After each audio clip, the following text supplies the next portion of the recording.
আওয়ামী লীগ সময়ে নিয়োগকৃত বড় বড় পজিশন নেওয়া প্রকল্পধারীদের সাথে বসে উনি তথ্য আপাতকে আওয়ামী লীগের আবর্জনা বলছেন। এটার মতো হাস্যকর এবং অন্যায় আর কি হতে পারে। আমাদের বর্তমানে যিনি নারী ও শিশু মন্ত্রণালয়ের যিনি উপদেষ্টা আছেন তাকে সরাসরি বলতে চাই যে আপনি খুব ভালো করে জানেন যে আপনি যে কথাটা বলেছিলেন এই যে আওয়ামী আবর্জনা, সেই আওয়ামী আবর্জনার কথাটা আসলে যে ঠিক না সেটা আমার মনে হয় আমাদের উপদেষ্টা আপা তিনি খুব ভালো করে জানেন। কারণ এই মুহূর্তে যে মন্ত্রণালয়ে তিনি বসে আছেন, যে প্রকল্প পরিচালক বা ডিপি পিডিপিদের সাথে তিনি রেগুলার মিটিং করেন, তারা কিন্তু সবাই আওয়ামী লীগ সময় নিয়োগকৃত। তো আওয়ামী লীগ সময়ে নিয়োগকৃত বড় বড় পজিশন নেওয়া প্রকল্পধারীদের সাথে বসে উনি তথ্য আপাতকে আওয়ামী লীগের আবর্জনা বলছেন। এটার মতো হাস্যকর এবং অন্যায় আর কি হতে পারে। তিনি আওয়ামী সময়ের আমলাদের সাথে বসতে পারছেন, লাঞ্চ করতে পারছেন, মিটিং করতে পারছেন, পরবর্তী বাজেটে কোন প্রকল্প হবে না হবে, কি সিদ্ধান্ত হবে, কি পলিসি হবে, সব কিছু কিন্তু তিনি আলাপ করছেন তাদের সাথে। আওয়ামী আমলে নিয়োজিত প্রকল্প পরিচালক, আমলা, সচিব, উপসচিব সবাই তাকে ঘিরে রেখেছে।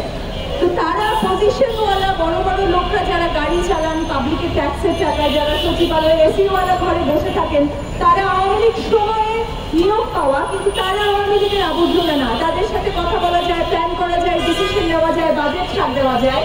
কিন্তু যারা আজকে গ্রামে গঞ্জে কাজ করছেন এতটা দৃঢ়তার সাথে, এক এক পেজ, দুটো পেজ তারা পার করে এসেছেন। কত বছর এখন?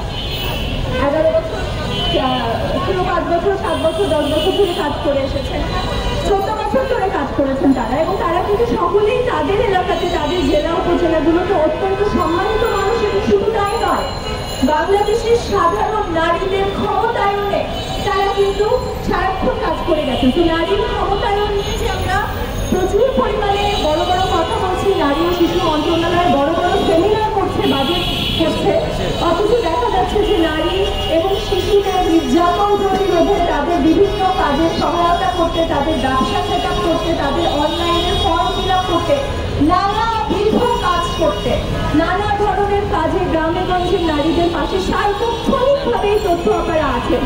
অর্থাৎ তাদের কাজ কিন্তু ছড়িয়ে যাওয়ার নয়। এমন না যে আমি 5 বছরের প্রজেক্ট করলাম, এখন আর তাদের চাহিদা নাই, বের করে দাও লাঠি মেরে, বিষয়টা এরকম না।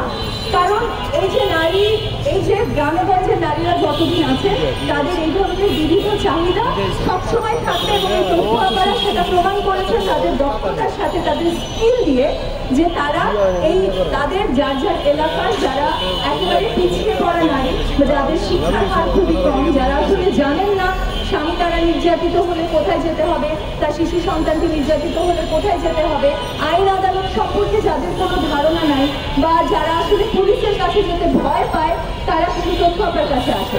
এবং এই তথ্য আপা হচ্ছে যেখানে ভয় ভীতি প্রদর্শনের সম্ভাবনা আছে, যেখানে আদালতে গিয়ে হ্যারাসমেন্টের সম্ভাবনা আছে, সেইখানে তথ্য আপারা কিন্তু এই গ্রামে গঞ্জে নারীদেরকে নিয়ে যান এবং হেল্প করেন। একটা জিডি করতে হলে অনেক সময় একজন নারী থানায় যেতে ভয় পান, হ্যারাসমেন্টের শিকার হবে এরকম ভীতি থাকে, তখন এই তথ্য আপারা তাকে থানা পর্যন্ত নিয়ে যান। তো তাদের কিন্তু বিভিন্ন ধরনের কাজ তারা করে থাকে। তারা কিন্তু নিবেদিত প্রাণ জেলা উপজেলার কর্মী। এবং নারীর ক্ষমতায়ন করতে হলে আসলে এই তথ্য আপাদের দক্ষতা এবং স্কিলকে বরং এই সরকারের উচিত ছিল সেই দক্ষতা এবং স্কিলকে কাজে লাগিয়ে তারা 10 বছর 14 বছর ধরে কাজ করে যে দারুণ দক্ষতা অর্জন করেছেন, সেই দক্ষতাকে কাজে লাগিয়ে এই প্রকল্পকে এক্সটেনশন করা এবং পরবর্তীতে রাজস্ব বহন করা।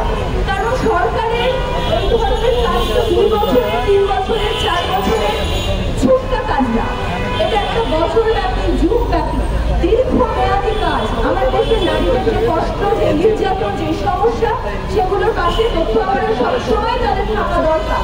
বরং আমরা চাই যে এই প্রকল্প শুধু এক্সটেনশন হওয়া না, বরং সারা জেলা উপজেলায় একটা সংখ্যা বাড়ানো, আরো বেশি করে তথ্য আপা নিয়োগ দেওয়া, যেন নারী ক্ষমতায়নের প্রশ্নে এই নারীরা ভূমিকা রাখতে পারেন এবং আমাদের দেশের একেবারে পিছিয়ে পড়া শিক্ষাহীন আর একেবারে অন্ধকারে থাকা নারীরা এই তথ্য আপাতত দ্বারা উপকৃত হয়। এগুলো আমি যেগুলো বলছি খুবই কাণ্ডজ্ঞানের কথা, কিন্তু আলটিমেটলি আমরা কি দেখতে পেলাম? আমরা দেখতে পেলাম যে তাদেরকে আওয়ামী আবর্জনা বলে, আওয়ামী লীগ নিয়োগকৃত এরকম একটা ট্যাগ দিয়ে তাদেরকে, আপনাদেরকে সবাই শুনলেন,